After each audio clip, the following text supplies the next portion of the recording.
11 वर्षीय चार्ली अपने पिता के बारे में एक वीडियो रिकॉर्ड करता है। वह कहता है कि उसके पिता ने हमेशा उसका साथ दिया। पिछले साल उसके पिता को एक कॉन्फ्रेंस के लिए न्यूयॉर्क जाना पड़ा, लेकिन वह 2 दिन पहले ही वापस आ गए क्योंकि वह चार्ली का मैच मिस नहीं करना चाहते थे। उसी रात चार्ली के पिता मैथ्यू उसके साथ बेसबॉल की प्रैक्टिस करते हैं। चार्ली रिकॉर्डिंग में कहता है कि जो कुछ भी हुआ है उसके बाद उसके पिता उस पर गर्व करेंगे। इसके बाद कहानी 3 दिन पहले की घटनाओं पर चली जाती है। उल्काओं का एक विशाल झुंड पृथ्वी की ओर बढ़ रहा है। इसी बीच मैथ्यू और चार्ली जंगल में कैंपिंग कर रहे हैं और बेसबॉल के बारे में बात कर रहे हैं। उन्हें बाहर से तेज आवाजें सुनाई देती हैं और जब वे बाहर निकलते हैं तो आसमान से उतरते हुए विशाल चमकते गोले देखते हैं। अगले दिन खबरों में बताया जाता है कि ये चमकती रोशनियां उल्काओं के एक बड़े समूह के कारण बनी थी, जिन्होंने आग के गोले और फिर शक्तिशाली सोनिक बूम पैदा की। बाद में तेज बारिश के दौरान मैथ्यू और चार्ली एक गैस स्टेशन पर रुकते हैं। मैथ्यू अंदर जाता है जबकि चार्ली कार में इंतजार करता है। चार्ली एक आदमी को अपना ट्रक भरते हुए देखता है। वह आदमी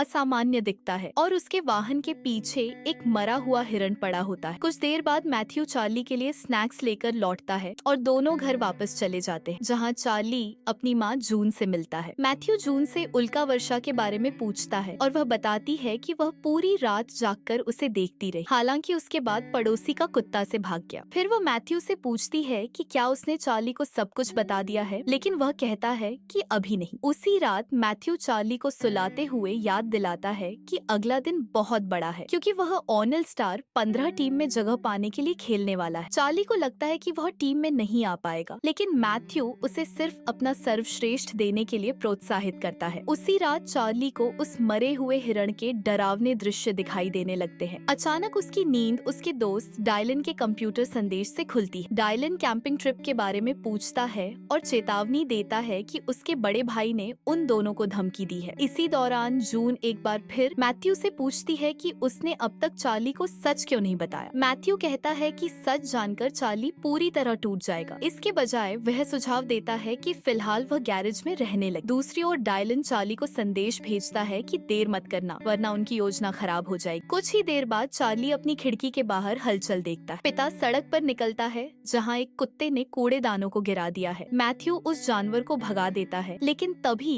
वह आसमान से उतरते हुए और चमकते गोले देखता है। कुछ ही पलों बाद अचानक तेज बारिश शुरू हो जाती है। अगली सुबह चार्ली स्कूल जाने से पहले डायलन से मिलता है। बाद में क्लास के दौरान उन्हें एहसास होता है कि लगभग आधे छात्र गायब हैं। आखिरकार उनका टीचर आता है, लेकिन वह बेहद डरा दिखाई देता है। घर लौटने के बाद चार्ली ऑनलाइन चेक करता है और उसे पता चलता है कि उसका चयन ऑल स्टार 15 टीम के लिए हो गया। उत्साहित होकर वह डायलन से संपर्क करने की कोशिश करता है, लेकिन फोन उसका बड़ा भाई उठाता है। वह चार्ली को बताता है कि डायलन ने उसके आईफोन अलार्म के साथ छेड़छाड़ की, इसलिए उसे 1 महीने तक इलेक्ट्रॉनिक्स इस्तेमाल करने से मना कर दिया गया है। फोन रखने से पहले वह चार्ली को धमकी देता है कि वह उसे ढूंढकर बुरी तरह पीटेगा। थोड़ी देर बाद मैथ्यू घर लौटता है। चार्ली खुशी खुशी नीचे भागकर उसे अच्छी खबर बताने जाता है, लेकिन तभी वह गैरेज से आती हुई एक अजीब चमकती रोशनी देखता है। वह खिड़की से झांकता है और देखता है कि मैथ्यू पर एक विचित्र एलियन प्राणी हमला कर रहा है। घबराया हुआ चार्ली तुरंत अंदर भागता है ताकि अपनी माँ को सब कुछ बता सके, लेकिन उससे पहले ही मैथ्यू बिल्कुल सामान्य अंदाज में कमरे में आता है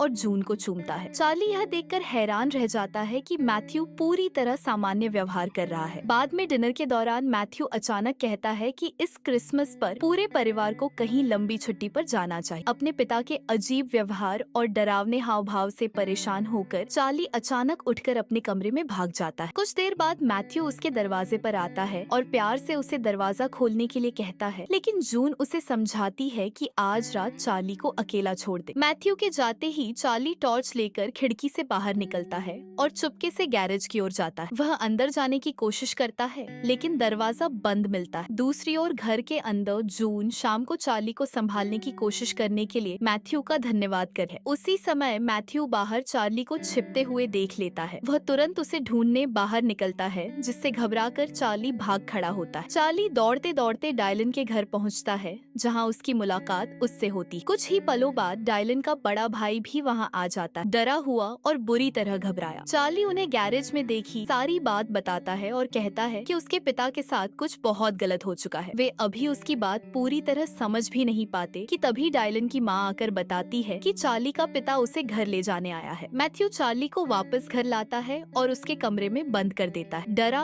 और उलझन में पड़ा चार्ली इंटरनेट पर खोजने लगता है और उसे अनगिनत पोस्ट मिलती है जिनमें लोग दावा कर रहे होते हैं कि उनके परिवार वाले अजीब तरह से व्यवहार करने लगे। अचानक इंटरनेट पूरी तरह बंद हो जाता है। चार्ली खिड़की से बाहर देखता है और मैथ्यू को सड़क पर कई लोगों के साथ बात करते हुए पाता है। अगली सुबह चार्ली नीचे आता है और देखता है कि मैथ्यू नाश्ता बना रहा है। कुछ देर बाद जून नीचे आती है क्योंकि उसे काम पर जाना होता है। तभी चार्ली तुरंत पूछता है कि क्या वह उसे स्कूल छोड़ सकती है। जून पहले मना कर देती है और कहती है कि उसके पूरे दिन लगातार क्लाइंट्स के अपॉइंटमेंट है, लेकिन चार्ली डरे हुए स्वर में जिद करता है। उसके व्यवहार से चिंतित होकर जून आखिरकार मान जाती है। स्कूल जाते समय वह चार्ली से पूछती है कि आखिर बात क्या है। डरा हुआ चार्ली उससे कहता है कि वह सुरक्षित नहीं है। वह बताता है कि उसे पता है कि वह और मैथ्यू अलग होने वाले हैं और वह लंबे समय से मैथ्यू के साथ खुश नहीं है। चार्ली उससे तुरंत उसके साथ कहीं दूर चले जाने और कभी वापस न लौटने की विनती करता है। जून उसे शांत करने और समझाने की कोशिश करती है, लेकिन आखिरकार चार्ली सच बोल देता है। घर में जो आदमी है वह उसका असली पिता नहीं है, क्योंकि उसका पिता एक एलियन है। जून सख्ती से चार्ली से कहती है कि अब बहुत हो चुका है और वह उसकी बातों पर विश्वास करने से इनकार कर देती है। जब चार्ली स्कूल पहुंचता है, वहां अफवाह फैल चुकी होती है कि उसका पिता म्यूटेंट ज़ॉम्बी है। इसी बीच पूरे स्कूल में अफरा तफरी मच जाती है जब एक शिक्षक फिलिप छत के किनारे खड़ा पाया जाता है, मानो वह कूदने वाला हो। पुलिस तुरंत वहां पहुंचती है और एक अधिकारी सावधानी से छत पर फिलिप के पास जाता है। फिलिप रोते हुए कहता है कि वह अपनी पत्नी को वापस चाहता है, क्योंकि उसके घर में जो औरत है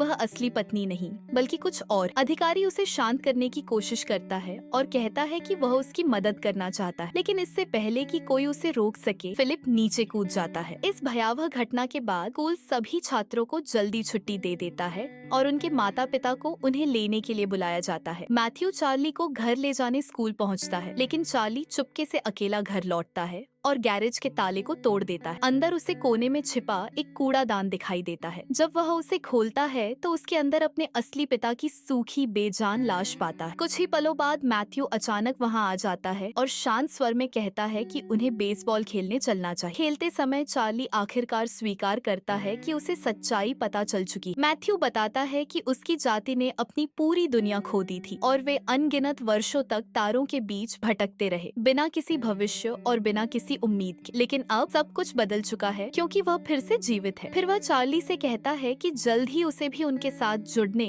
और खुद का एक अधिक परफेक्ट रूप बनने का मौका मिलेगा। मैथ्यू बताता है कि पिछले कुछ दिनों से वह इंसानों के बारे में सब कुछ सीख रहा है। तथ्य, इतिहास, सामान्य जानकारियाँ और मानव जीवन की अनगिनत छोटी बड़ी बातें। यह सुनकर डरा हुआ चार्ली अचानक वहाँ से भाग जाता है। वह आखिरकार एक डाइनर तक पहुँचता है जहाँ उसे कुछ पुलिस अधिकारी दिखाई देते हैं। वह घबराकर उनसे कहता है कि उसे अपने पिता के बारे में किसी से बात करनी है। उनमें से एक अधिकारी उसे डिटेक्टिव नैन्सी फर्नांडिस के पास ले जाता है। वह प्यार से पूछती है कि क्या उसके पिता ने उसे कोई नुकसान पहुंचाया है। चार्ली जोर देकर कहता है कि घर में रहने वाला आदमी उसका असली पिता नहीं बल्कि कोई ऐसी चीज है जिसने उसकी जगह ले ली है। डिटेक्टिव फर्नांडिस कहती है कि वह ऐसा दावा करने वाला पहला इंसान नहीं है। फिर वह आराम से उसका नाम लेकर उसे बुलाती है। चार्ली पूछता है कि उसे पहले से उसका नाम कैसे पता है। तभी वह कार से बाहर निकलकर कैप्टन मिलर से पूछती है कि चार्ली के साथ क्या करना चाहिए। उसी समय उन्हें एहसास होता है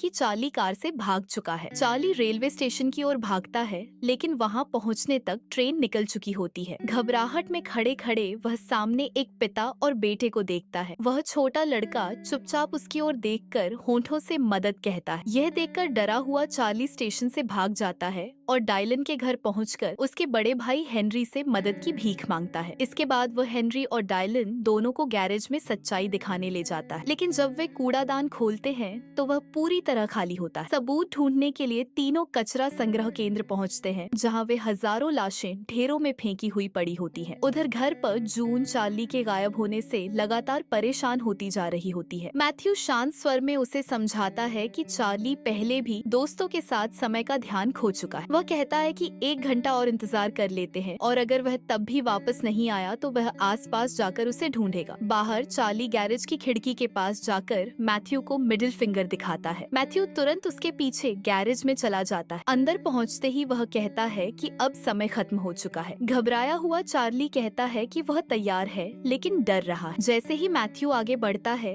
वह एक जानलेवा जाल को सक्रिय कर देता है, लेकिन आखिरी पल में उससे बच निकलता है। तभी हेनरी उस पर झपट पड़ता है लेकिन मैथ्यू आसानी से उसे काबू कर लेता है। चार्ली अपने बैट से उसके सिर पर वार करता है। इसके बाद तीनों वहाँ से भाग जाते हैं, लेकिन मैथ्यू उनका पीछा करता है। चार्ली जंगल की ओर भागता है, जहाँ कुछ ही देर बाद मैथ्यू भी पहुँच जाता है और कहता है कि छिपने का कोई फायदा नहीं। जंगल में भागते हुए चार्ली एक विशाल मैदान देखता है जहाँ एलियंस इंसानों के बॉडी डबल्स उगा रहे होते हैं, ठीक उन लोगों जैसे जिन्हें अभी तक बदला नहीं गया। मैथ्यू उसे ढूंढ लेता है और उस पर रोशनी की किरण से हमला करता है, लेकिन तभी हेनरी और डायलन कार से उसे जोरदार टक्कर मार देते हैं। इस टक्कर से मैथ्यू मर जाता है। कुछ ही देर बाद उसके मुंह से एक छोटा कीड़ा निकलता है जिसे डायलन तुरंत कुचल देता है। इसके बाद वे पूरे मैदान में पेट्रोल छिड़ककर आग लगा देते हैं, जिससे सारे शरीर जलकर नष्ट हो जाते हैं। चार्ली अपना वीडियो कन्फेशन रिकॉर्ड करना जारी रखता है। वह स्वीकार करता है कि उसे नहीं पता एलियंस कहां से आए हैं और वे क्या चाहते हैं, लेकिन उनका उनकी दुनिया पर कब्जा करने का कोई हक नहीं है। वह घर लौटता है जहां उसकी माँ उससे पूछती है कि उसका पिता कहाँ है। चार्ली उसे गले लगाकर कहता है कि अब सब कुछ ठीक हो जाएगा। अपने वीडियो संदेश में चार्ली लोगों से अपील करता है कि वे उनसे लड़ना कभी बंद न करें, अपने घरों में, सड़कों पर और स्कूलों में भी। एपिसोड के अंत में चार्ली अपना वीडियो मैसेज मीडिया अकाउंट पर अपलोड करता है और साथ में हैशटैग लगाता है, #resist।